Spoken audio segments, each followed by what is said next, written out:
Alright everybody, today we have our Batman of Mondstadt, the person who has winery and is promoting alcohol in this game.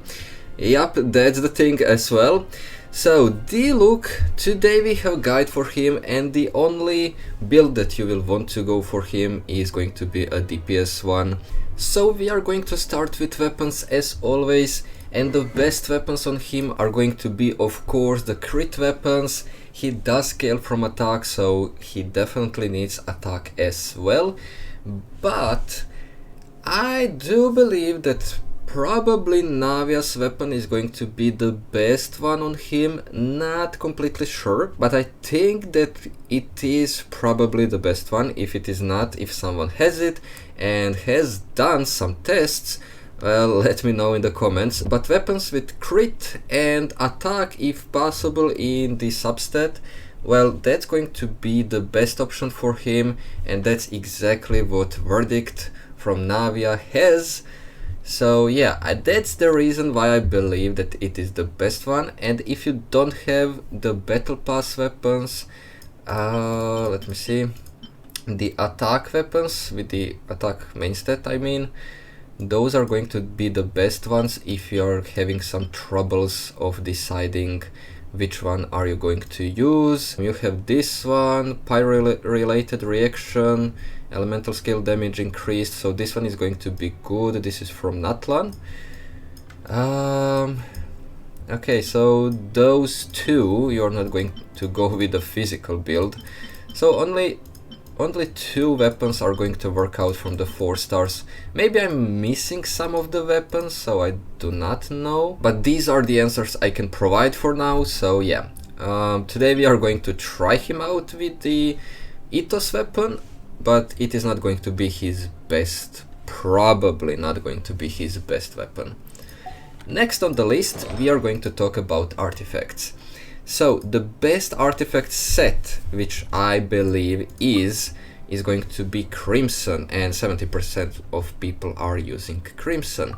So just because we still didn't get any better pyro set, Crimson is going to be the best on him, just because it suits him a little bit better. You know, the characters from the beginning had a little bit less complicated mechanics, and when it comes to Diluc, yeah, it's only about pyro damage, so I do believe that Crimson is still the best set on him, and you are going with the attack, pyro and crit.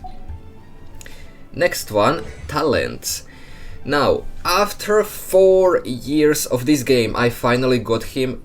And that's the reason why he is triple 1, because I still didn't have time to farm for his talents. When it comes to DPS build, you will triple 9, or if you want, triple crown. But hey, to max out all his skills. And when it comes to his passive talents, you will get, when you're using charge attack with Diluc, you will get decreased stamina consumption by 50%. Which is going to be great if you're going to use him like that a little bit before getting back to your supports and making the whole rotation. And second passive talent is awesome. You're getting 20% of pyro damage bonus, and you're getting pyro infusion after you use your burst. That's going to be amazing. So additional damage. Using his burst is probably much better before you use his skill, because hey, even 20% of pyro damage bonus is going to be gained this way, and your skill is going to deal much more damage. Lastly, we have Constellations. So the C1 is giving your Diluc 15% more damage while your opponents are above 50% of HP. That's going to help in the beginning of the battle, but hey, halfway through the battle you actually do not gain anything from it, so it's like 50-50 really. So C1 is nothing special.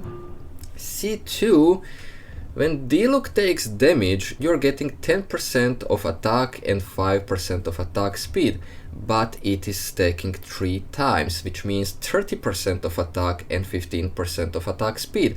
which is going to be amazing because he is a DPS and because you are going to use his normal attacks and his skill in some combinations. So that's going to help definitely and increase DPS in the end. Yes. C4. C4 is a really interesting constellation because, as it says here, if you are using his skill in rhythm and that rhythm is casting that skill every 2 seconds, you are getting, for that combo, you are getting 40% of additional damage for your skill.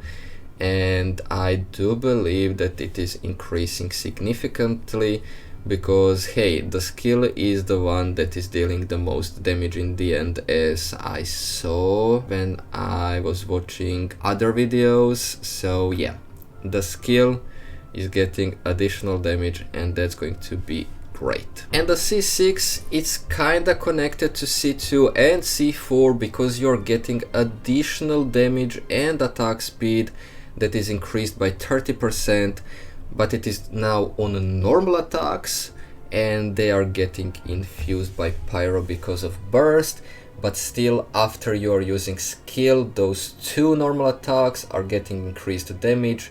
So you will definitely need to pay attention to all of that when you are having C6 Diluc and you are going full out. Everything definitely benefits him and he has possibility to still be a great DPS, and there's many people who came back and started using him and they are still dealing a lot of damage with some new characters, some new combinations that we just got not only now but even few months ago. So yeah, some new interesting combinations, and he is still at top but not quite at the very top, but hey, he's not that far away. Now we have only to talk about teams, and for Diluc the best team is definitely going with Bennett, I won't hold you back. Kazuha, and now the character that we just got is going to be Shilonen. Those 4 should probably be the best team for Diluc, but there's also one other option. Instead of Kazuha or instead of Shilonen, we have Furina, and Furina is going to be amazing because you will be able to vaporize.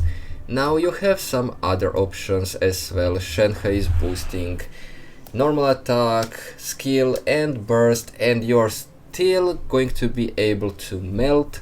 So Shenhe as well.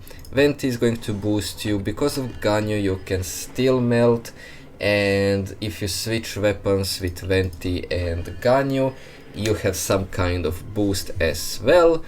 So there are many possibilities when it comes to Diluc and any other pyro DPS, because melting and vaporizing is probably someone's priority, but you can go monopyro as well, as I showed the first team. So yeah, if you want you can test all of those teams out. Even Xingqiu and Yelan are really great option when it comes to Diluc's team. You have Rosaria and Diona who are as well great options. Sucrose is not going to be bad as well, and Yunjin is not going to be that good because you're not using only normal attack. So yeah, Yunjin is not going to be the best here, but hey, she's an option as well. And when it comes to Mona, Mona is going to be one of the characters that are having a possibility to boost as well in this team. So it's only up to you which characters are you going to use, but in the end probably this is going to be the best team, and Furina minions are just going to demolish everything because of Vaporize. We have 2 Pyro and Kazuha is probably going to swirl Pyro, not Hydro. So yeah, Furina is going to do all the Vaporize, and it's going to be incredible because you're going to overrun absolutely everyone. Alright everybody, we came to the end of this video. Stick just a little bit longer to see how much damage did I pull out with my Diluc. Here are his stats for the damage test. So we are going to try out him, the team with Kazuha, Furina and Bennett, and we are going to see just how much damage he can provide after 4 years of having him in this game. And still he is one of the best characters. As I said, there are many combinations that you can use him with. Some of them are for fun, some of them are really working well. So yeah, we are going to try this team out and I will see you in the next guide. Strike a pose! Let the world come on! Everybody stand! Fallen leaves, adorn my night! Burn!